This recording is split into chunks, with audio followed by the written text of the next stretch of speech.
Mi yerno se casó con mi hija saliendo de mi propia casa. Yo lo sabía. Pero cuando apareció con un notario justo después de la boda para echarme a la calle, no tenía ni idea de que yo no era simplemente un anciano indefenso. Yo fui el arquitecto de su caída. Él creía que estaba cerrando un trato, pero en realidad estaba caminando hacia una trampa que yo llevaba meses preparando. Antes de contarles cómo un analista de logística jubilado le dio la vuelta a la tortilla a un estafador, déjenme saber en los comentarios desde dónde me están escuchando. Y asegúrense de darle me gusta y suscribirse, porque van a querer escuchar cómo termina esto. Era un martes por la mañana, a las 10 en punto. El sol apenas comenzaba a calentar los escalones de la entrada cuando sonó el timbre. No era el repique suave de un vecino ni el zumbido rápido de un repartidor, sino una presión larga e impaciente. Sabía quién era antes incluso de abrir la puerta. Javier estaba allí, con una sonrisa de suficiencia pegada en la cara como pintura barata. Llevaba un traje que costaba más que mi primer coche. A su lado, un hombre de aspecto nervioso con un saco arrugado apretaba un maletín contra su pecho. Mi yerno Javier no esperó una invitación. Pasó por mi lado, su colonia llenando el pasillo que mi esposa, Elena, había empapelado con tanto cuidado hace 30 años. Entró en mi sala de estar como si ya fuera el dueño. «Buenos días, Arturo», dijo, sin siquiera molestarse en usar un término más familiar o respetuoso como don. «Espero que hayas empezado a empacar. Los nuevos dueños quieren tomar posesión para el fin de semana». Hizo un gesto hacia el hombre que seguía rondando por la puerta. «Este es el licenciado Morales. Es notario. Estamos aquí para finalizar el último papeleo». Cerré la puerta principal suavemente y me volví para mirarlo. Mantuve mis manos firmes, mi voz serena. Esto era un sistema como cualquier otro, y todo sistema tiene una debilidad. «¿Qué papeleo sería ese, Javier?», pregunté. Soltó una risa corta y aguda, un sonido como de metal rasgándose. «Oh, no juguemos a esto.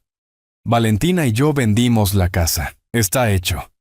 Y es hora de que te mudes a un lugar más apropiado.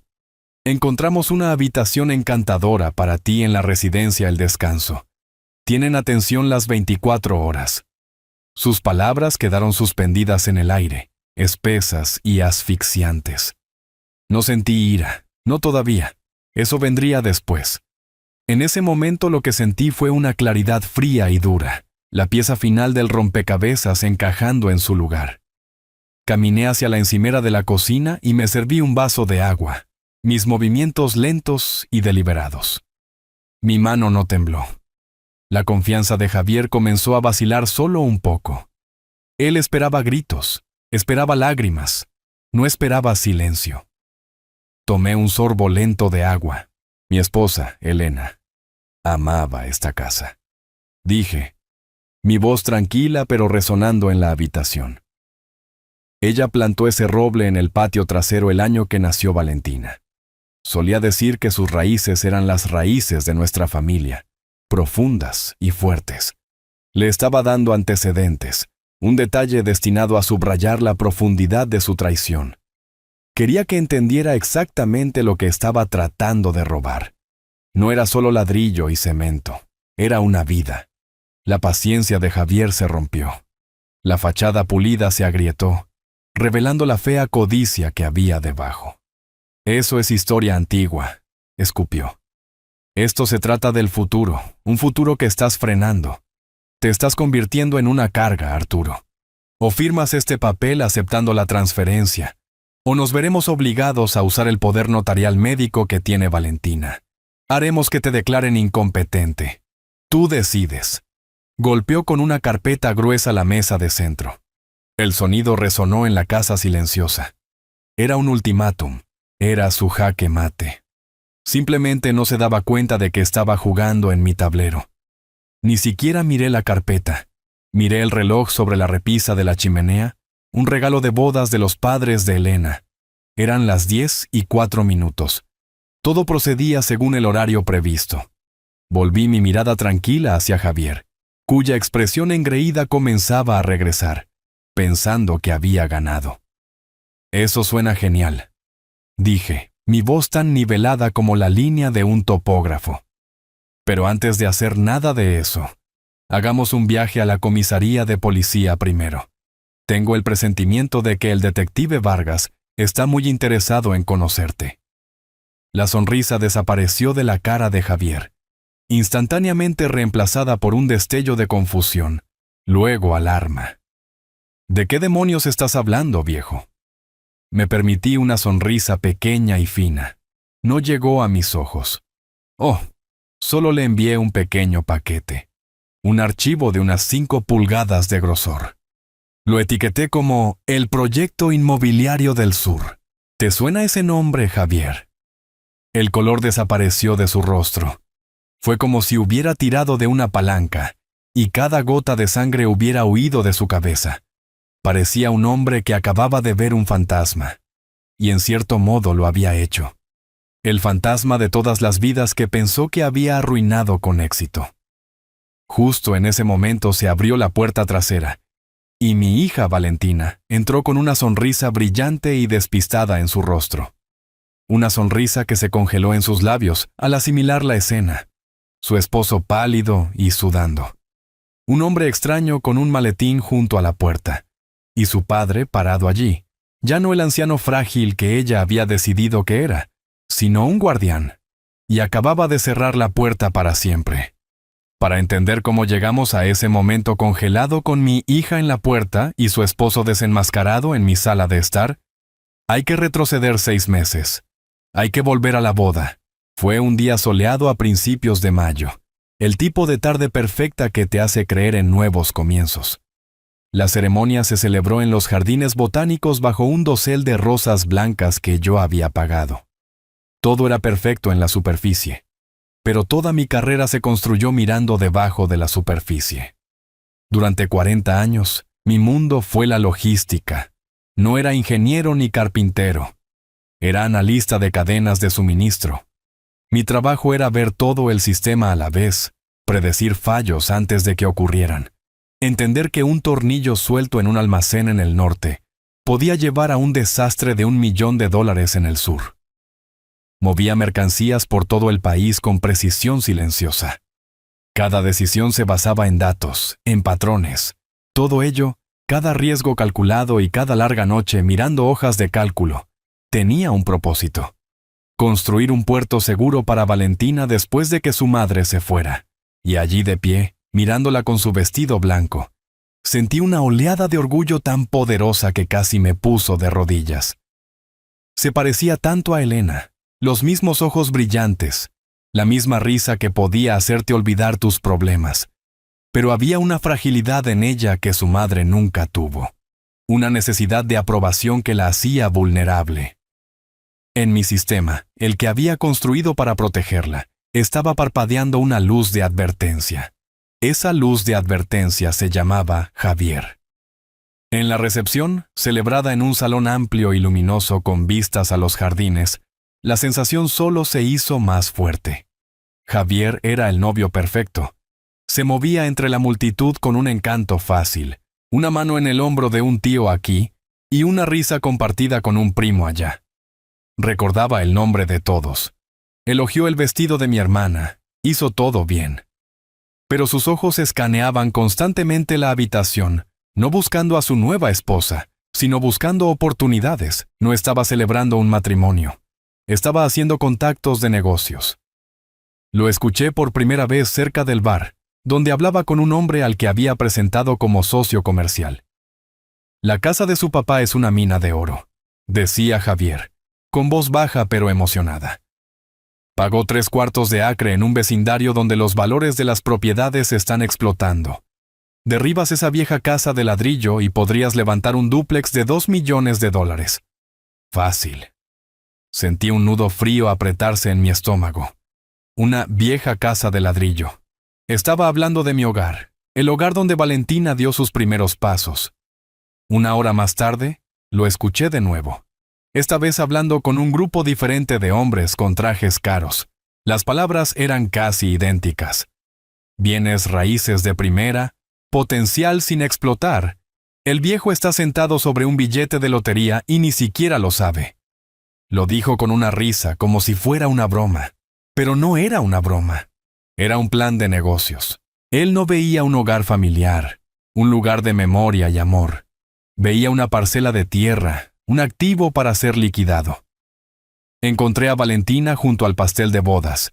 Estaba radiante, más feliz de lo que la había visto en años. Traté de elegir mis palabras con cuidado. Hija, Javier parece muy enfocado en la casa. Ella soltó una risa tintineante que no llegó del todo a sus ojos. Ay, papá, no seas tan cínico. Él es un visionario. Ve potencial en todas partes. ¿No es maravilloso? Me dio unas palmaditas en el brazo, un gesto despectivo y tranquilizador. Solo está emocionado por construir un futuro para nosotros. Ella no lo veía, no quería verlo. Veía a un hombre guapo y ambicioso que le prometía el mundo. No veía el cálculo frío en sus ojos. Más tarde esa noche, mientras la fiesta terminaba, los vi parados juntos en un rincón tranquilo.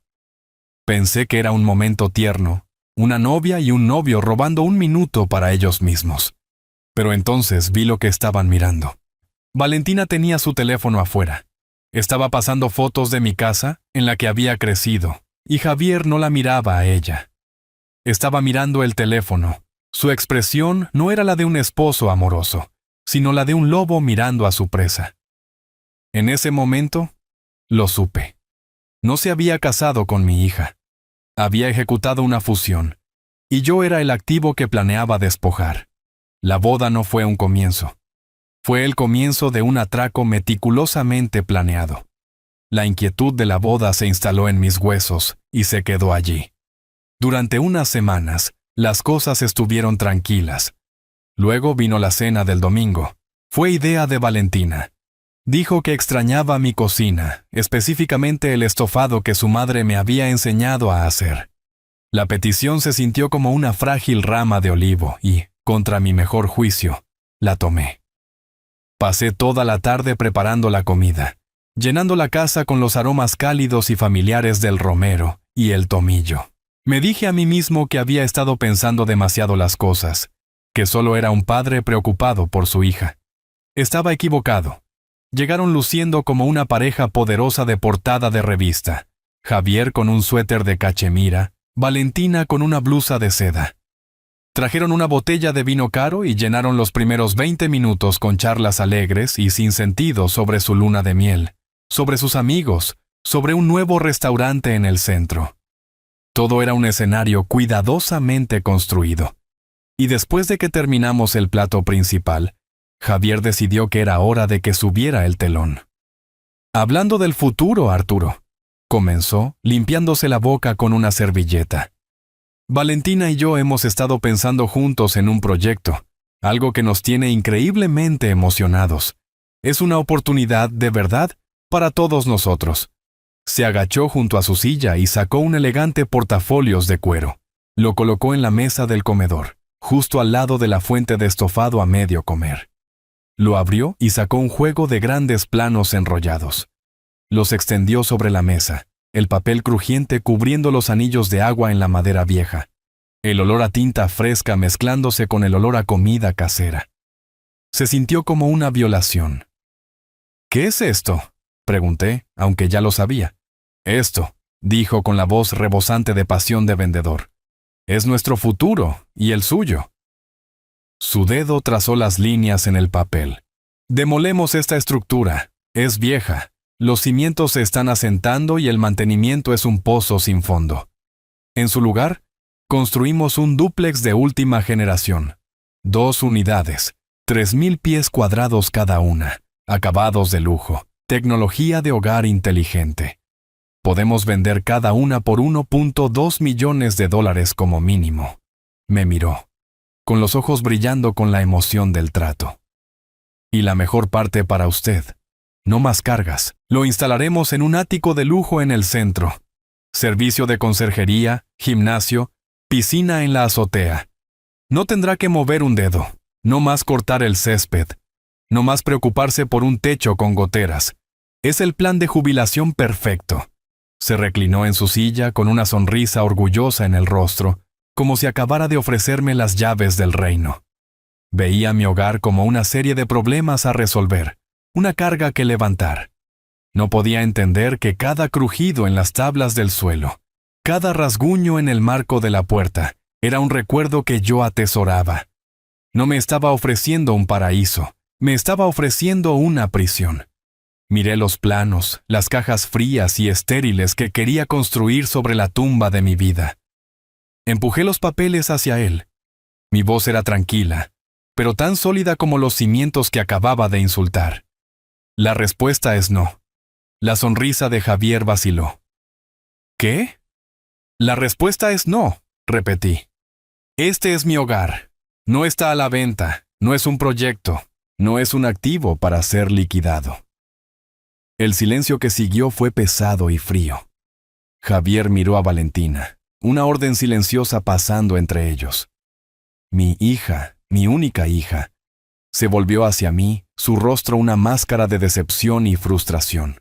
Papá, no te pongas así, dijo ella con voz cortante.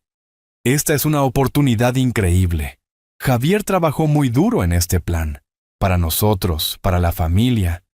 Derribar mi casa no es una oportunidad para esta familia, Valentina, dije, mi paciencia agotándose. Estás siendo egoísta, replicó ella, alzando la voz. Simplemente estás sentado aquí en esta casa grande y vacía, mientras nosotros tratamos de construir un futuro real, un futuro mejor para todos. Todo lo que tienes que hacer es soltar un poco el pasado, pero ni siquiera lo consideras. Solo piensas en ti mismo. La acusación me golpeó más fuerte que cualquier golpe físico. Egoísta. Después de toda una vida poniéndola a ella primero, trabajando en un empleo que no siempre amaba para darle una vida que yo nunca tuve. Miré a esta mujer al otro lado de mi mesa y por un momento no la reconocí. Vi la codicia de Javier reflejada en sus ojos. La primera batalla importante no se había librado con extraños, sino justo aquí, en la mesa donde le había enseñado a sostener un tenedor. El estofado se enfrió. El vino quedó intacto. La guerra por mi hogar había comenzado. Después de esa desastrosa cena dominical, cayó un silencio frío. Durante 2 semanas no supe nada de ellos, ni llamadas enojadas, ni disculpas. Fue una retirada estratégica. Sabía con la certeza de un hombre que ha estudiado sistemas toda su vida, que simplemente estaban recalibrando. Su asalto frontal había fallado, así que ahora comenzarían un asedio. Y comenzó no con una explosión, sino con 1000 pequeños e insidiosos cortes. El primero fue un aviso de retraso de la compañía eléctrica declarando que mi cuenta estaba vencida. Eso era imposible. Yo pagaba cada factura el día que llegaba. Tenía un sistema, un libro de contabilidad que había llevado durante 40 años. Fui a mi escritorio y lo saqué. Allí estaba, registrado con mi propia letra pulcra. Número de cheque, fecha de envío. Llamé al banco. El cheque había sido cobrado hace una semana. Cuando devolví la llamada a la compañía eléctrica con la información, se disculparon. Un error administrativo, dijeron. Un fallo en el sistema. No le di más importancia. Una semana después fui al garaje y encontré un rasguño largo y profundo a lo largo de la puerta del pasajero de mi coche. Era reciente. Se veía pintura blanca de otro vehículo en la hendidura. Pero el garaje había estado cerrado con llave. Yo era el único con llave. Sentí una ola desorientadora de confusión. ¿Lo había dejado abierto? ¿Había ido a algún lugar y lo había olvidado? Por primera vez en mucho tiempo dudé de mi propia memoria. Esa noche llamó Valentina. Su voz era empalagosa de preocupación. Papá, Javier y yo estábamos hablando. Estábamos preocupados porque no hemos sabido de ti. ¿Está todo bien? Le conté lo del coche. La escuché suspirar al otro lado de la línea, un sonido practicado de lástima y exasperación. Ay, papá, dijo suavemente. ¿Estás seguro de que te sientes bien? Has parecido un poco olvidadizo últimamente. Tal vez deberías hacer una cita con el doctor para un chequeo general. Los cortes seguían llegando. Mis tijeras de podar, que siempre guardaba en un gancho específico en el cobertizo, desaparecieron solo para aparecer una semana después en el lavadero. El sistema de riego automático, que acababa de revisar, de repente funcionó mal inundando el jardín delantero. Javier vino a arreglarlo haciendo un gran espectáculo de cómo el temporizador había sido programado todo mal. Me miró con una sonrisa triste. No se preocupe, Arturo. Nos pasa a los mejores. Cada incidente era lo suficientemente pequeño como para ser negable, para ser descartado como un simple error de la vejez, un objeto perdido, una factura olvidada. Pero en logística aprendes que no existen las coincidencias. Solo hay patrones que aún no has identificado. Estaban construyendo un caso ladrillo a ladrillo. Estaban creando una historia, no para un tribunal, sino para cualquiera que escuchara. Para mis vecinos, mi médico, para la propia Valentina. La historia de un anciano confundido que ya no podía cuidarse a sí mismo. Un hombre que necesitaba que su amorosa hija y su yerno intervinieran y manejaran sus asuntos. Un hombre que necesitaba ser sacado de su casa grande y valiosa por su propio bien. Sentí que vivía en una casa donde alguien movía los muebles silenciosamente cada vez que salía de la habitación, esperando convencerme de que estaba perdiendo la cabeza. Pero habían cometido un error de cálculo crítico. Habían olvidado a qué me dedicaba. No era solo un anciano triste. Era un analista. Y estaba a punto de poner su sistema al revés. La sensación de ser un extraño en mi propia casa era la peor parte. Comencé un libro de registro, un cuaderno espiral simple donde anotaba cada incidente, la fecha, la hora, los detalles. En mi antiguo trabajo, este era el primer paso para diagnosticar un problema en el sistema. Recopilas los datos. Buscas el patrón. Después de 3 semanas, el patrón ya no era una sospecha, era una conclusión. Estos no eran fallos aleatorios. La frecuencia, la naturaleza específica de los accidentes. Todo apuntaba a una campaña coordinada y deliberada. Esto no era caos. Esto era un ataque. Y no puedes luchar contra un enemigo que no puedes ver. Así que decidí conseguir ojos. Pasé una tarde investigando en línea. La tecnología era increíble. Cámaras diminutas no más grandes que una uña disfrazadas de detectores de humo o cargadores USB. Irónicamente, las llaman cámaras de niñera. No se me escapó la ironía. Las estaba comprando para vigilar a mi propia hija. Pedí un juego de 3. Llegaron en una caja marrón discreta. Esa noche, después de asegurarme de que el mundo dormía, las instalé. Una en la sala de estar escondida en una estantería. Una en el pasillo de arriba con una vista clara de la puerta de mi oficina. Y una en la parte superior de las escaleras del sótano, escondida dentro de un viejo detector de humo que no funcionaba en el techo. Entonces esperé. Durante unos días no pasó nada. La vida continuó. Cuidé mi jardín, leí mis libros. Una parte pequeña e insidiosa de mi mente comenzó a preguntarse si me había equivocado. Si de hecho era solo un anciano paranoico haciendo conexiones que no existían. Tal vez Valentina tenía razón. Tal vez estaba perdiendo la cabeza. Entonces, llegó el sábado por la tarde. Llamaron antes diciendo que querían pasar a ver cómo estaba. La voz de Valentina estaba llena de esa dulce y falsa preocupación que ahora me ponía la piel de gallina. Les dije que estaría en el jardín de atrás. Era el cebo, y lo mordieron. Esa noche, con mi corazón latiendo con fuerza en mi pecho, me senté en mi escritorio y abrí el software de reproducción en mi computadora portátil. Avancé rápido a través de horas de habitaciones vacías y luz solar cambiante. Entonces lo encontré.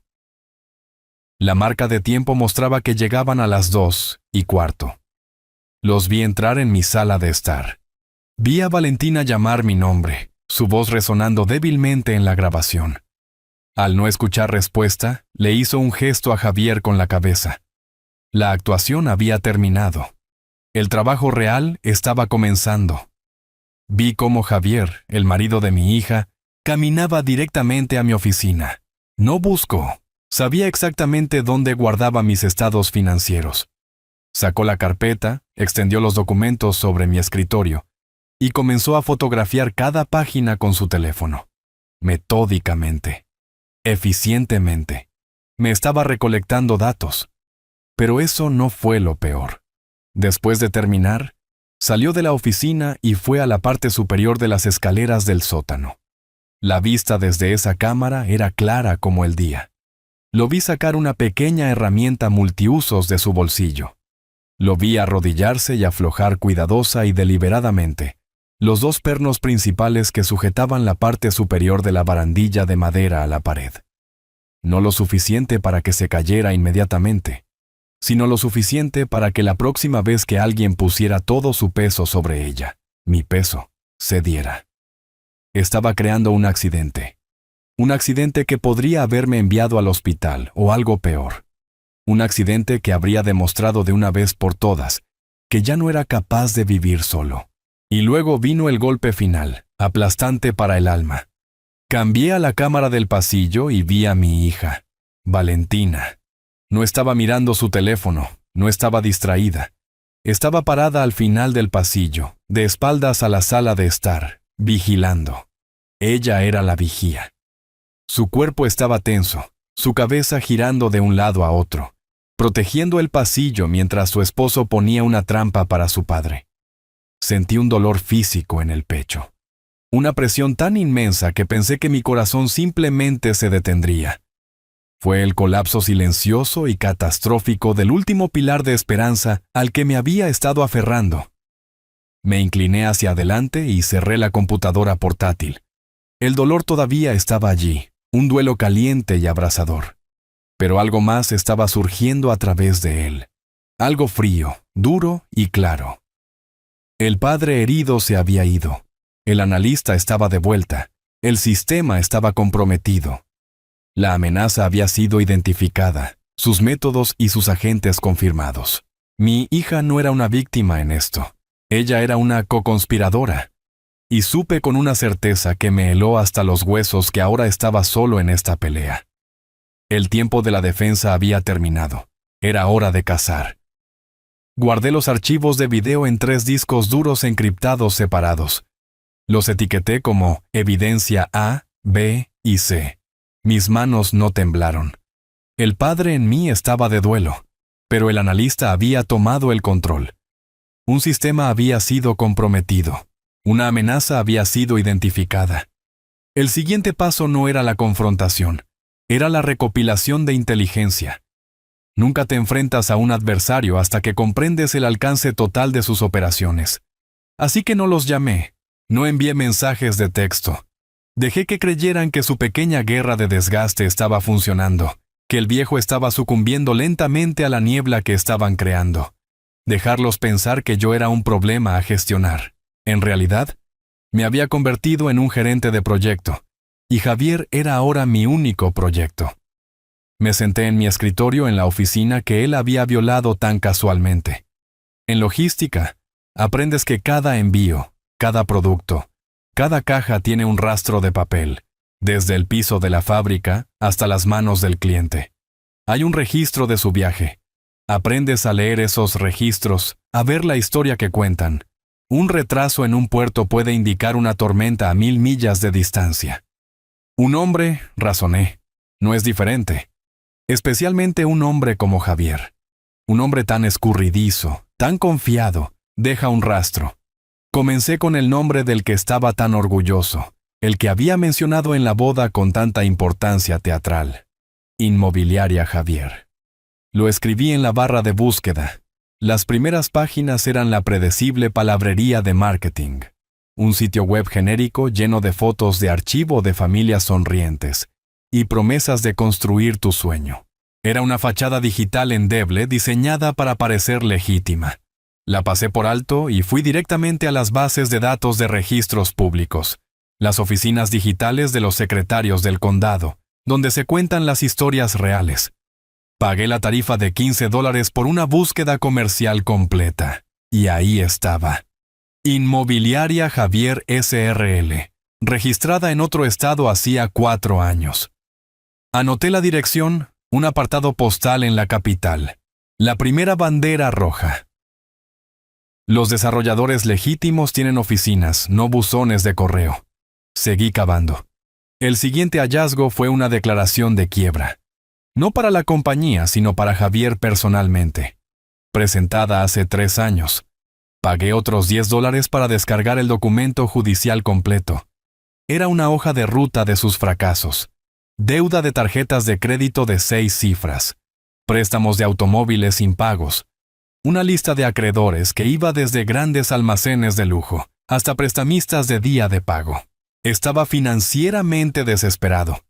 Eso no era solo un motivo. Era un motor. Un motor que estaba constantemente funcionando, siempre necesitando más combustible. Luego encontré las demandas civiles. Había 4 de ellas, todas presentadas contra Inmobiliaria Javier S.R.L. Una de un proveedor de madera por $30,000 en facturas impagas. Otra de un contratista de techos. Una tercera de un propietario por un arrendamiento comercial roto. Todas contaban la misma historia. Una historia de promesas hechas y facturas sin pagar. Y todas terminaban de la misma manera. Desestimadas. Leí los hallazgos de los jueces. En cada caso, la demanda había sido desestimada porque Inmobiliaria Javier S.R.L. no tenía activos. Era un cascarón vacío, un escudo legal, diseñado para un propósito: absorber la responsabilidad. Él acumulaba deudas bajo el nombre de la empresa, y cuando llegaban las facturas, simplemente dejaba que la empresa se disolviera, protegido por el velo corporativo. No solo había fracasado en los negocios, había convertido el fracaso en un arma.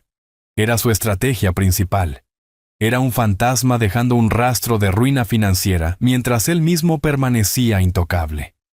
La impresora en mi tranquila oficina comenzó a zumbar, escupiendo página tras página de su historia. Ya no era solo un suegro. Era un archivista compilando la historia de un depredador. Y el primer capítulo ahora estaba completo. Los documentos que había impreso formaban una pila ordenada y condenatoria en mi escritorio. Declaraciones de quiebra, demandas desestimadas, una constelación de empresas fantasma. Era una imagen clara de un depredador financiero, pero era impersonal. Era el esqueleto de su operación, pero le faltaba el corazón, el costo humano.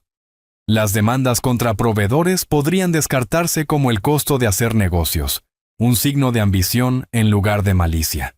Para entender verdaderamente al hombre con el que estaba tratando, necesitaba encontrar a sus víctimas reales, las que no tenían abogados ni corporaciones, las que él había atacado personalmente. Mi búsqueda se trasladó del mundo estéril de las bases de datos legales al paisaje salvaje y caótico del Internet mismo. Comencé a buscar su nombre, Javier, combinado con términos como estafa, fraude y bienes raíces. Durante horas navegué a través del ruido digital. Pero tarde en la noche, enterrado en la 5ª página de resultados de búsqueda, lo encontré. Un enlace a un sitio web pequeño y de aspecto anticuado. Era un foro simple en línea, un grupo de apoyo con el título Alto al fraude inmobiliario. Hice clic en el enlace. La página era una reliquia de un Internet más antiguo, todo hipervínculos azules y texto básico. Pero en la barra de búsqueda del foro, escribí su nombre, y mi corazón se detuvo.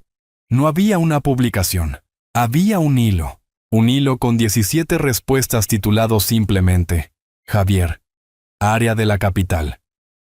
Leí cada palabra. Las historias eran todas ligeramente diferentes, pero el plan era aterradoramente el mismo. Un hombre que perdió su pago inicial en un condominio que nunca se construyó. Una pareja joven que pagó por mejoras costosas en una casa nueva solo para descubrir que el trabajo nunca se hizo y el dinero había desaparecido. Y luego vi el tema recurrente, el que hizo que se me erizaran los pelos de los brazos.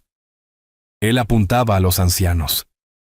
Encontraba a personas mayores que vivían con ingresos fijos, se hacía amigo de ellos y los convencía de invertir sus ahorros de jubilación en uno de sus proyectos de desarrollo que no podían fallar. Les mostraba el mismo tipo de planos brillantes que me había mostrado a mí, y una vez que el dinero se transfería, él e Inmobiliaria Javier Simplemente desaparecían. Una publicación, más larga y detallada que las otras, se destacó. Fue escrita por una usuaria llamada Teresa Gómez. Ella expuso su historia con la precisión desgarradora de alguien que había repasado los eventos 1000 veces. Era una maestra jubilada. Javier la había encantado. La había convencido de que una inversión de $150,000 en un espacio comercial minorista aseguraría su futuro financiero. Eran los ahorros de toda su vida. Después de que ella transfirió el dinero, las llamadas de actualización semanales se detuvieron. Su teléfono fue desconectado. La dirección de Inmobiliaria Javier era el mismo apartado postal vacío que yo había encontrado.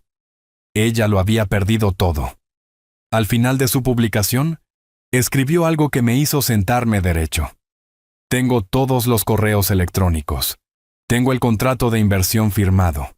Llevé todo a la policía, al fiscal del distrito.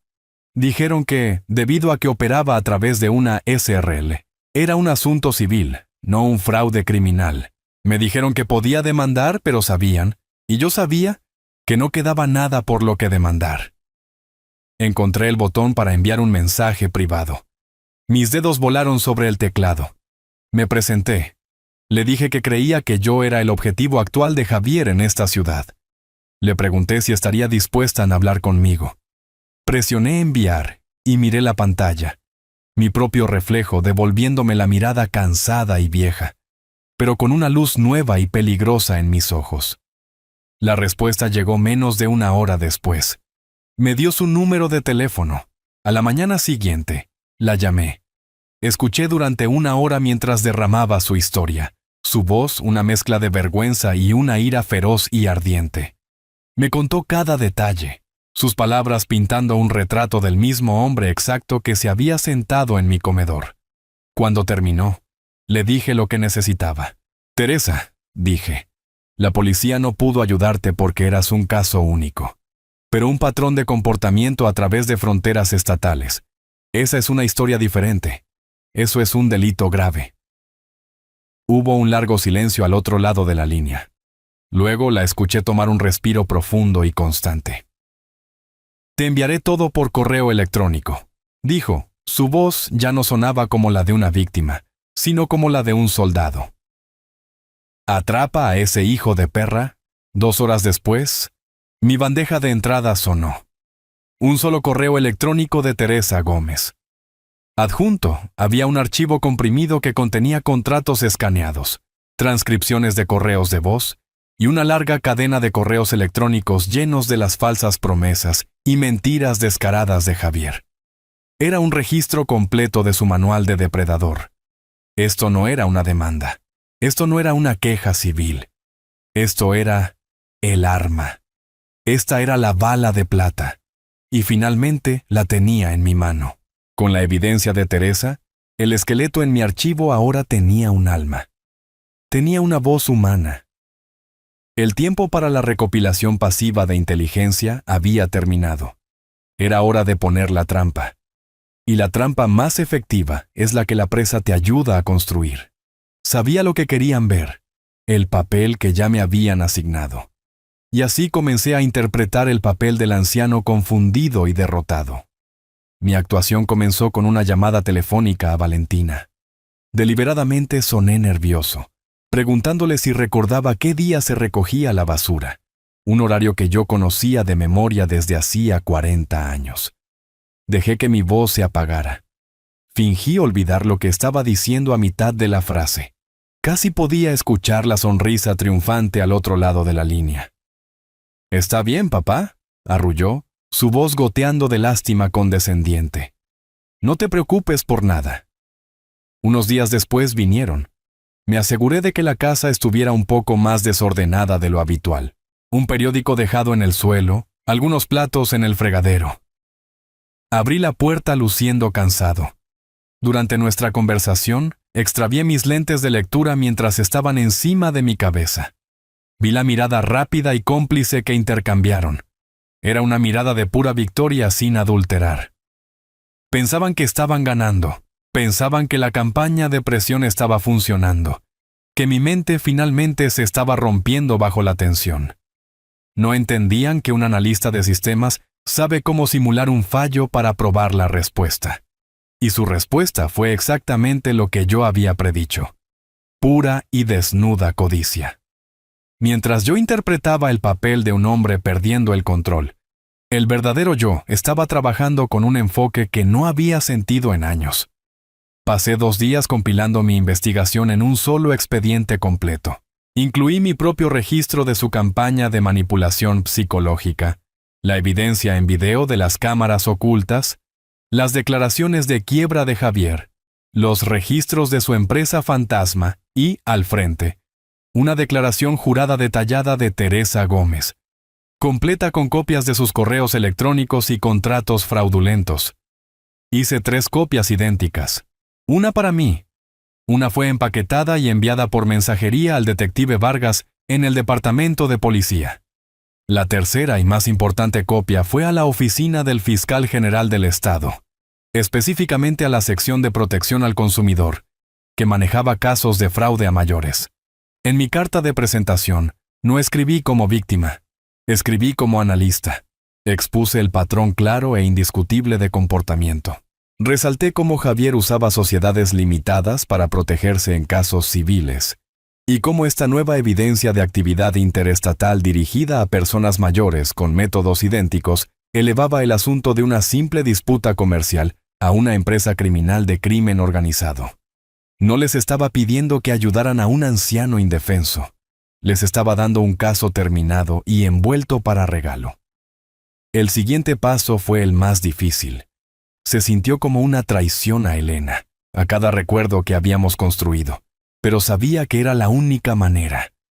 Tenía que soltar la casa para salvar lo que realmente representaba. No llamé a un agente inmobiliario. No quería un cartel de "se vende" en el césped revelando mi mano. En cambio, contacté a una firma de inversión inmobiliaria privada, una compañía que se especializaba en transacciones discretas y en efectivo. Les dije que la situación era un asunto familiar delicado y que requería absoluta discreción y un cierre rápido. Vieron el valor de la propiedad y aceptaron. Nos reunimos en su oficina del centro. Firmé los papeles. Mi mano estaba firme. Vendí mi hogar, el depositario de toda mi vida adulta. El cierre se registró oficialmente el lunes por la tarde. El dinero fue transferido a una nueva cuenta bancaria.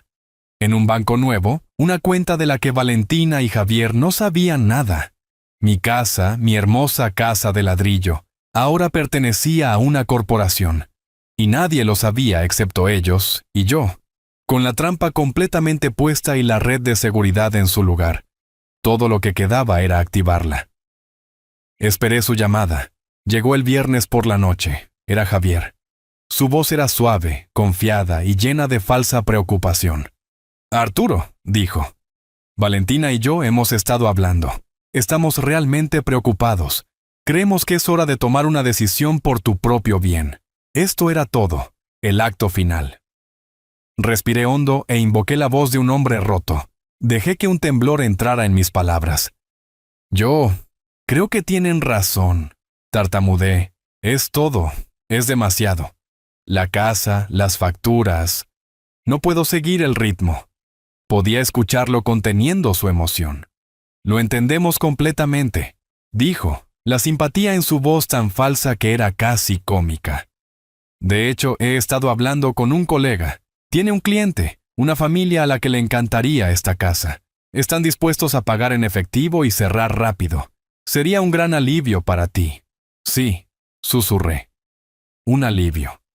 «Genial», dijo moviéndose para matar. «Haré que mi notario lleve los papeles el martes por la mañana, alrededor de las 10 en punto. Firmaremos todo y podremos empezar a mudarte a la residencia El Descanso la próxima semana». «Está bien, Javier», dije, mi voz apenas audible. «Está bien, hagan lo que crean mejor». Colgué el teléfono. Me senté allí en la quietud de mi sala de estar en una casa que ya no era mía. No hubo alegría, ni sentimiento triunfal. Solo la fría y tranquila satisfacción de una máquina compleja, perfectamente calibrada, sus engranajes comenzando a girar. La cuenta regresiva había comenzado. Me había dado la hora y la fecha de su propia destrucción. Y todo lo que tenía que hacer ahora era esperar. Con la evidencia asegurada y los primeros informes oficiales presentados, mi papel tenía que cambiar.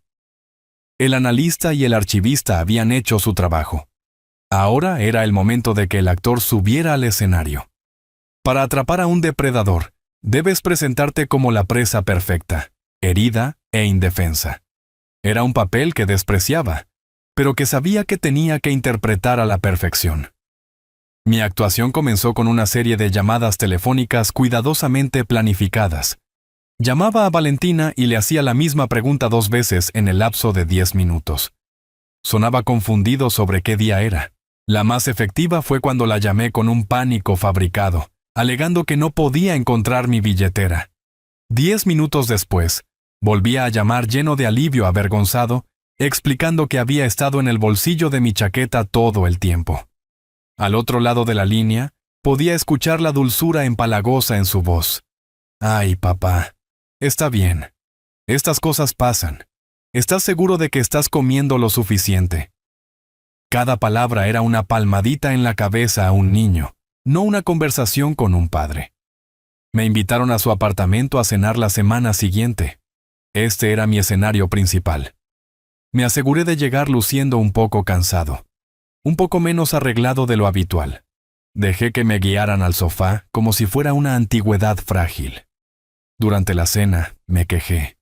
Fue la primera vez que realmente me quejaba con ellos, y lo absorbieron como tierra seca en una tormenta. Esta casa, suspiré, empujando mi comida por el plato. Se está volviendo demasiado. El trabajo en el jardín es interminable. Las escaleras parecen volverse más empinadas cada año. Los miré, poniendo una expresión de resignación cansada en mi rostro. No estoy seguro de cuánto tiempo más podré manejarlo todo por mi cuenta. Vi cómo pasaba una mirada entre ellos, un destello eléctrico y silencioso de puro triunfo. Era la mirada de 2 jugadores que acababan de sacar la carta ganadora. Javier se inclinó hacia adelante, su rostro una máscara perfecta de preocupación. «Lo sabemos, Arturo», dijo su voz suave y gentil. «Hemos estado preocupados por eso. No deberías tener que llevar esa carga tú solo». Valentina extendió la mano a través de la mesa y puso la suya sobre la mía. Su toque se sintió frío.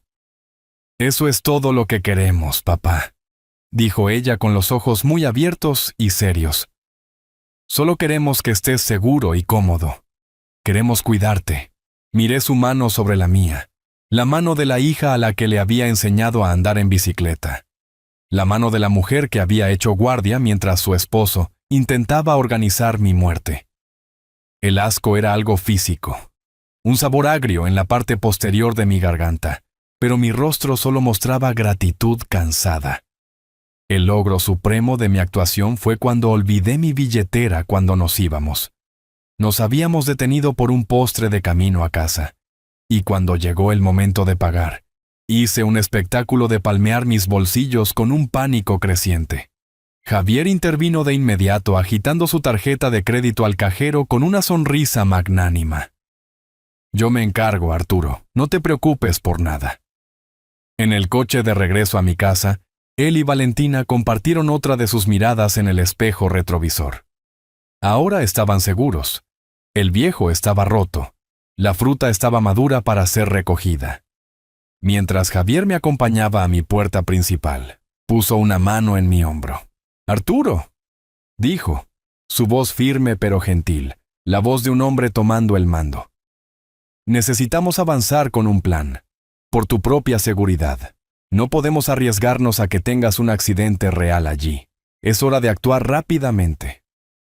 Lo miré, con los ojos bajos, y asentí débil y lentamente. «Lo sé», dije, mi voz solo un susurro. «Sé que tienes razón». Apretó mi hombro, un gesto de control final y absoluto. Los vi alejarse, sus faros cortando la oscuridad. Pensaban que tenían el control. Pensaban que eran los pastores guiando a la oveja perdida. No tenían idea de que ellos eran los que estaban siendo arreados paso a paso hacia el corral que yo había construido para ellos. Mientras estaba ocupado interpretando el papel de un hombre en declive, el verdadero yo estaba ejecutando la operación logística más importante de mi vida. Mi casa tranquila y vacía se convirtió en mi centro de mando. Mi escritorio era mi sala de guerra. El dolor por la hija que había perdido fue guardado, reemplazado por el enfoque frío y claro de un hombre con una misión singular. La primera fase de la operación fue entregar el arma que había pasado semanas construyendo. Puse las 3 copias de mi expediente en la mesa del comedor. Cada una era una pila gruesa y pesada de papel, un testimonio de los crímenes de Javier. Las había organizado en secciones con pestañas, los fraudes del sur completos con la declaración jurada de Teresa y las cadenas de correos electrónicos, la campaña de manipulación psicológica, aquí con imágenes de las cámaras de seguridad, y una línea de tiempo de los eventos, los estados financieros detallando su quiebra y la estructura de su empresa fantasma. Era un registro profesional e innegable de un depredador en el trabajo. En mi carta de presentación a la oficina del fiscal general, tuve cuidado con mi lenguaje. No escribí como un anciano asustado. Escribí como un ciudadano preocupado y un exanalista de sistemas. Escribí: este no es un caso simple de disputa familiar. Los documentos adjuntos demuestran un patrón claro y repetible de comportamiento depredador dirigido a personas mayores a través de fronteras estatales. El sospechoso, Javier, utiliza escudos corporativos para evadir la responsabilidad civil mientras defrauda sistemáticamente a sus víctimas. Actualmente está activo en esta ciudad y yo soy su próximo objetivo. Esto no es solo un ataque contra mí, es un ataque a la integridad de nuestra comunidad. Dejé claro que ayudarme era ayudarse a sí mismos. Envié los paquetes por mensajería certificada, del tipo que requiere firma al recibirlo. El rastro de papel ahora estaba en sus manos. La segunda fase fue la más difícil. Me obligó a sacrificar a la reina para ganar el juego. Tenía que vender mi casa. El pensamiento era un dolor físico, una traición a cada recuerdo que había compartido con Elena dentro de estas paredes. Pero sabía que era la única manera de proteger verdaderamente su legado. Una casa es solo un edificio, me dije a mí mismo. Un legado es algo que no se puede demoler. No llamé a un agente inmobiliario. No quería un cartel en el césped revelando mi mano. En cambio, mi investigación me llevó a una firma de inversión inmobiliaria privada llamada Inversiones Cima. Su lema era: transacciones discretas, valor duradero. Eran exactamente lo que necesitaba. Me reuní con su representante, una mujer profesional y aguda llamada señora Castillo, en su oficina estéril del centro. Expuse mis términos simplemente. Quería una oferta totalmente en efectivo. Quería cerrar en 10 días. Y requería una confidencialidad absoluta y legalmente vinculante hasta que la escritura se registrara oficialmente en la ciudad. Me miró. Su expresión ilegible. Probablemente veía a una docena de ancianos al mes, todos en situaciones desesperadas, pero mientras declaraba tranquila y claramente mis términos, vi cambiar su evaluación de mí. No vio a una víctima, sino a un cliente que sabía exactamente lo que quería. Hicieron una oferta justa. Era menos de lo que podría haber obtenido en el mercado abierto, pero la velocidad y el secreto valían más para mí que el dinero. Firmamos los papeles el viernes siguiente. Mi mano estaba firme mientras firmaba mi nombre, la misma firma que estaba en la escritura original de hace 42 años. Se sintió como cerrar un libro, el capítulo final de una historia larga y feliz. La fecha de cierre se fijó para el lunes, un día antes de que Javier planeara traer a su notario falso a mi puerta. La casa en la que estaba sentado, el hogar que había construido, ya se había ido. Era un fantasma, un escenario perfectamente preparado para el acto final. Todas las piezas estaban ahora en su lugar. Toda la maquinaria legal y financiera estaba en movimiento. Y los actores, mi hija y su esposo, no tenían idea de que la obra ya había sido escrita y que ellos eran los villanos a punto de caminar hacia la luz. La trampa estaba puesta. Cada documento legal estaba archivado. Cada dólar estaba seguro. Mi casa, el escenario para el acto final, legalmente ya no era mía. Ahora todo lo que tenía que hacer era enviar la invitación. Esperé. La llamada llegó un viernes por la noche, justo cuando el sol se ponía, proyectando largas sombras a través del piso de mi sala de estar. Miré el identificador de llamadas. Era Valentina. Dejé que sonara 3 veces y luego respondí con un «¿Hola?», deliberadamente cansado y ligeramente confundido. «¿Papá?». «Somos nosotros». La voz de Valentina sonó demasiado alegre. Podía escuchar a Javier susurrándole al fondo. «Solo llamábamos para ver cómo estabas. ¿Cómo te sientes?». Esto era todo, la actuación final. Invoqué cada gramo de cansancio que pude, real e imaginado. Solté un suspiro largo y lento que sabía que sonaría como pura derrota a través de la línea telefónica. «Estoy cansado, Valentina», dije, mi voz rasposa. «Estoy tan cansado». «Lo sabemos, papá», dijo ella, su voz suavizándose en el tono practicado de una cuidadora. «Por eso estamos llamando. Creemos que es hora de tomar una decisión, de conseguirte la ayuda que necesitas». Me quedé en silencio por un largo momento, dejando que el silencio se extendiera, dejándoles pensar que estaba luchando por encontrar las palabras.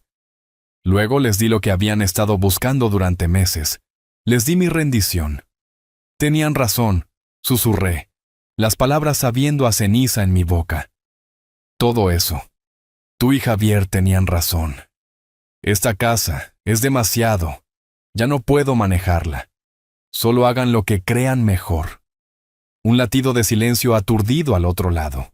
Luego escuché la voz de Javier incapaz de contenerse más, saltando a la línea. Estaba prácticamente vibrando de emoción, aunque trató de cubrirlo con una capa de falsa simpatía. «Arturo, estás haciendo lo correcto. Te prometo que esto es lo mejor. Y la buena noticia es que ya he estado trabajando en ello. Tengo un comprador, una familia maravillosa a la que le encantaría este vecindario. Están listos para moverse rápidamente». «¿Un comprador?», pregunté interpretando mi papel. «¿Tan pronto?». «Sí», dijo, la palabra saliendo rápida y ansiosa. «Están muy motivados. Es una oferta en efectivo, así que será un proceso limpio y simple. Un gran alivio para ti. Haré que mi notario traiga los papeles finales el martes por la mañana, alrededor de las 10 en punto. Podemos tener todo firmado y finalizado allí mismo». «¿Qué te parece?». Miré alrededor de la tranquila sala de estar a los fantasmas de toda una vida de recuerdos. Una casa que ya estaba vendida. Un notario que venía a un cierre que nunca sucedería. «Está bien, Javier», dije, mi voz un eco hueco del hombre que solía ser. «Está bien, el martes está bien». «Excelente», dijo, el triunfo en su voz ahora completamente indisimulado. «Tú solo descansa, Arturo. Nosotros nos encargaremos de todo desde aquí». Nos despedimos y colgué el teléfono. Me senté en mi sillón mientras caía la oscuridad fuera de la casa, instalándose en silencio a mi alrededor. La actuación había terminado. La invitación había sido enviada y aceptada. Él me había dado la hora y la fecha exactas de su propia destrucción. El tablero estaba listo. Las piezas estaban en movimiento. La cuenta regresiva había comenzado. Todo lo que tenía que hacer ahora era esperar al martes. Estamos de vuelta donde empezamos, en mi sala de estar. El aire es espeso y pesado. Javier está congelado, el color se ha ido de su cara. El nombre de su proyecto inmobiliario colgando en el aire entre nosotros como un veredicto ya entregado. Mi hija Valentina es una estatua en la puerta. Su mano todavía sosteniendo una bolsa de pan dulce. Su sonrisa alegre de momentos antes, ahora una máscara grotesca de confusión y horror. Javier abre la boca. Un sonido seco y rasposo saliendo. El grito desesperado de un hombre tratando de formular una mentira, lo suficientemente grande como para salvarlo. Se las arregla para decir una sola palabra. «¿Tú?». Es interrumpido por el sonido del timbre. No es una presión larga e impaciente como la suya. Es un repique firme y decisivo. Es el sonido de una cita que se cumple. No aparto los ojos de Javier mientras camino hacia la puerta. Quiero que mire. Quiero que vea las piezas finales del sistema que rompió siendo puestas de nuevo en su lugar. Abro la puerta. Parados en mi porche hay 2 oficiales de policía uniformados. A su lado hay un hombre con traje de detective que reconozco por su foto. Y junto a él hay una mujer aguda y profesional con un traje de negocios a medida, sosteniendo un portafolios de cuero. ¿Arturo Hernández?, pregunta el detective, aunque ya sabe la respuesta. Sí, digo con calma. Gracias por venir, detective Vargas. Por favor, pasen. Me hago a un lado y entran en la casa. La sala de estar que hace un momento se sentía grande y tensa, ahora está abarrotada y pequeña. Javier mira a los oficiales de policía y un miedo nuevo y más primitivo entra en sus ojos. Valentina deja que la bolsa de pan dulce se resbale de sus dedos. Cae al suelo con un ruido sordo y suave. La mujer del traje de negocios, la señora Castillo, da un paso adelante. No me mira a mí. Su enfoque está completamente en Javier. Su voz es tranquila, profesional, y lleva el peso frío y duro del hecho legal. «Señor Javier», dice, «mi nombre es Leonor Castillo. Soy la representante legal de Inversiones Cima. Estoy aquí para informarle que mi firma finalizó la compra de esta propiedad ayer por la tarde. La escritura fue registrada oficialmente en el condado esta mañana a las 9 a.m. Usted y sus asociados están invadiendo propiedad corporativa privada». Javier simplemente la mira fijamente, su mente claramente incapaz de procesar esta nueva e imposible realidad. ¿Qué? ¿De qué estás hablando? Nosotros estamos comprando esta casa. La señora Castillo se permite una sonrisa pequeña y fría. Ese parece ser un punto de confusión para usted, dice. Pero le aseguro que mi papeleo está en orden. Debo pedirle que abandone las instalaciones inmediatamente. Antes de que Javier pueda siquiera responder a eso, el detective Vargas da un paso adelante, sacando un documento doblado de su bolsillo. Eso podría tener que esperar, dice, su voz un retumbo bajo de autoridad. Desdobla el papel. Javier, queda usted arrestado por múltiples cargos de fraude grave, robo por engaño y crimen organizado. Tenemos una orden activa para su arresto del estado vecino y la oficina del fiscal general de aquí acaba de abrir una investigación formal sobre sus actividades gracias a un archivo muy completo que recibimos. Hace un gesto con la cabeza hacia el archivo en mi mano. Parece que sus prácticas comerciales finalmente lo han alcanzado. Uno de los oficiales uniformados da un paso adelante y toma el brazo de Javier. La lucha se le va por completo. El estafador encantador, el maestro manipulador se desvanece. En su lugar hay solo un hombre asustado y derrotado. Se hunde cuando las esposas hacen clic alrededor de sus muñecas. Valentina deja escapar un sollozo ahogado. «Papá, ¿qué hiciste?» Mientras estalla el caos, el notario falso, el licenciado Morales, que ha estado congelado junto a la puerta todo este tiempo, intenta escapar. Trata de deslizarse por la puerta aún abierta, pero el segundo oficial es más rápido, agarrando su brazo con un agarre firme. «No lo creo», dice el oficial. «Usted también va a tener algunas preguntas que responder. Veo cómo sacan a un Javier esposado por la puerta principal de la casa que ya no poseo.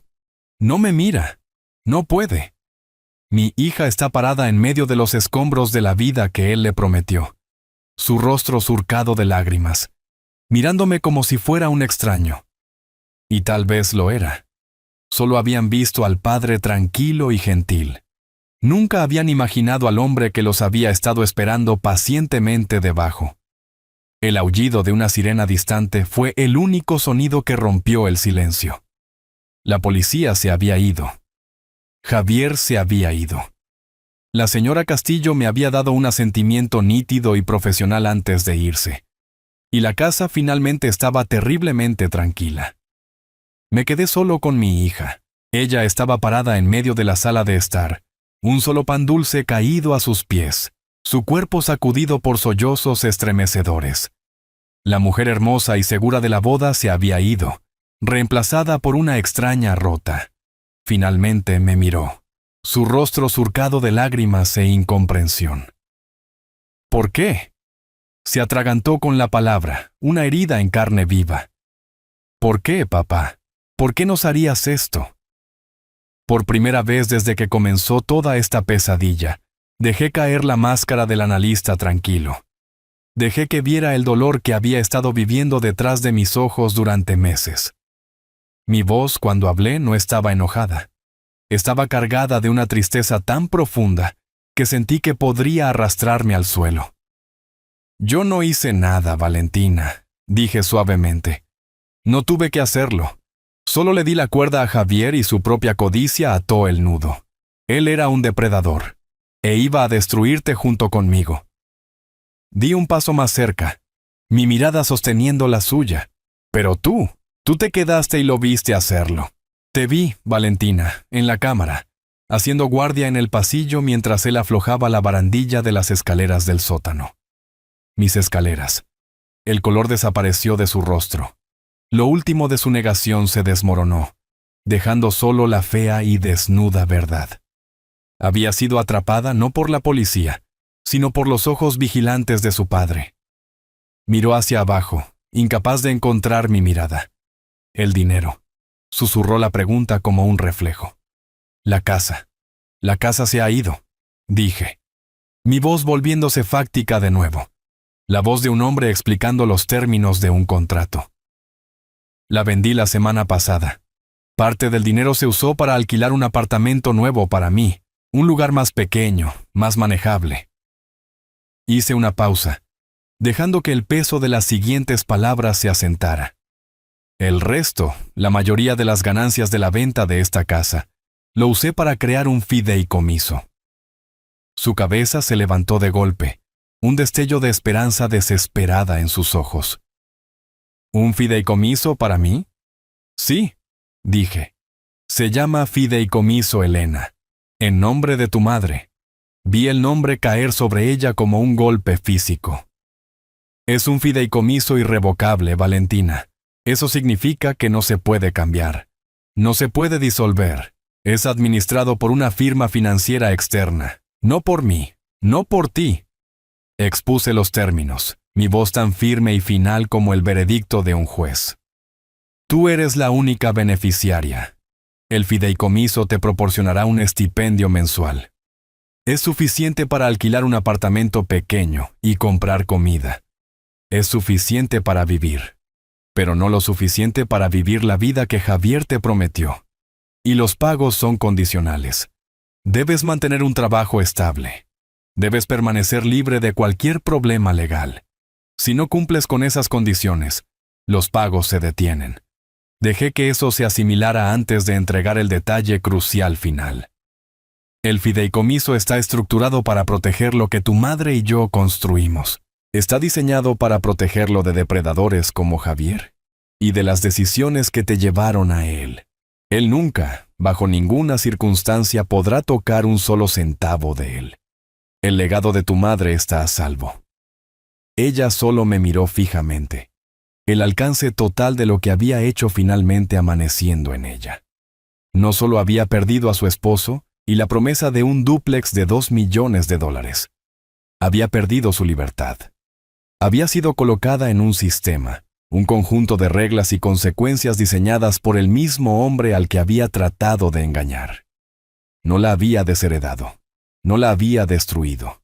Le había dado algo mucho más aterrador. Le había dado una línea de vida atada a la única cosa que ella y su esposo habían tratado con tanto esfuerzo de evitar. Responsabilidad. Le había dado una última y brutal oportunidad de salvarse a sí misma, y ahora la elección era solo suya. Han pasado 3 meses. Vivo en un lugar nuevo ahora. Es un apartamento de 2 habitaciones en el 7º piso de un edificio tranquilo al otro lado de la ciudad. Es más pequeño que mi antigua casa, más limpio, con menos cosas que cargar.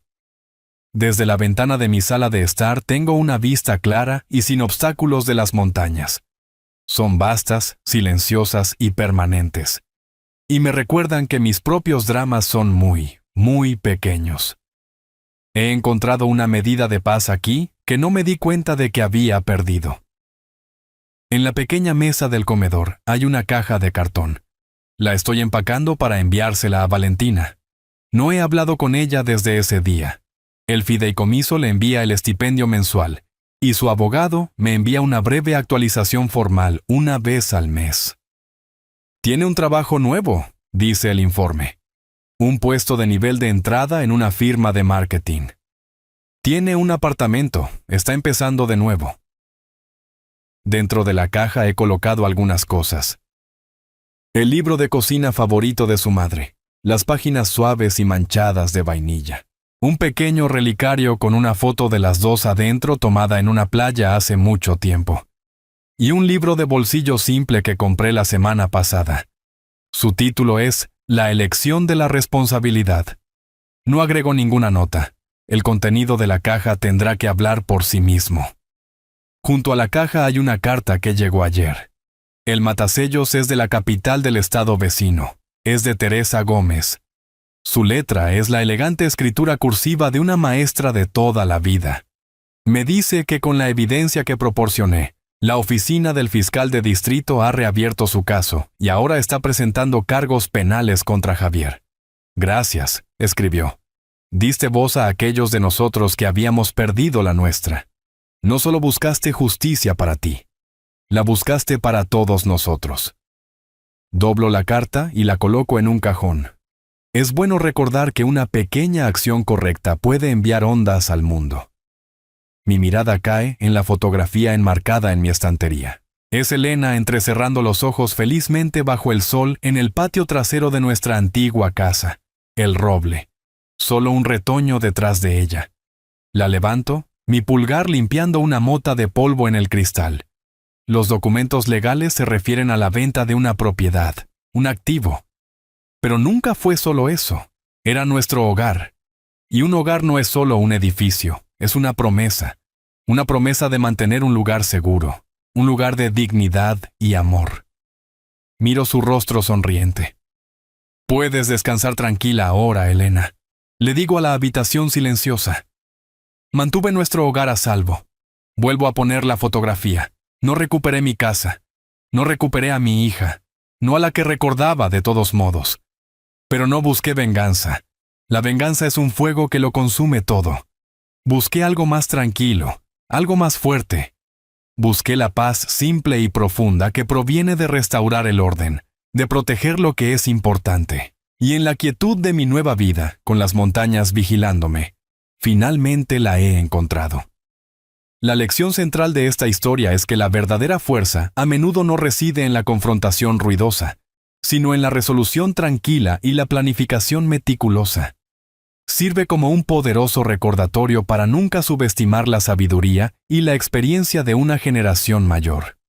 El viaje de Arturo ilustra que cuando se enfrenta a la codicia y la traición, las armas más efectivas son la inteligencia, la paciencia y una comprensión profunda de los sistemas que otros dan por sentado. Esta no fue una historia de venganza, sino de la restauración del orden. Enseña que la justicia no se trata de destrucción, sino de proteger la dignidad y el legado de uno con precisión calculada. Si crees que la verdadera fuerza se encuentra en la sabiduría, dale me gusta a este video, suscríbete para más historias y comparte tus pensamientos en los comentarios a continuación.